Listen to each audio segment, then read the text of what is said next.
were brought over into slavery, which wasn't right, but they got the gospel when they got here. And you know what? I bet you there's a lot of Africans that if they hadn't have been brought over, not saying it was right, don't misunderstand, not justifying the slavery in the situation, but God, I still believe, used it.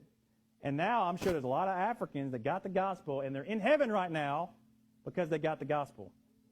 You know, what would be better? For them to have lived their entire life in Africa free, doing their voodoo or whatever, and then dying and going to hell, right? Or what happened? And then they go to heaven. They get the opportunity. Now, again, it doesn't justify it.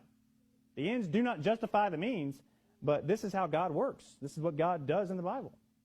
And we have black people in here. I don't think any of you guys were ever slaves. I was never a slave. It's like, white privilege. You were never a slave. You were never living during the time, unless you're very old, like 60 or 70 maybe, or 80 years old, you're never even living during the time where segregation was a thing in this country. I mean, what are you crying about? Nothing even happened to you. You're just making up stuff. You can't look at the facts that I was reading and just attribute that to some kind of white privilege. It's not real. Get over it.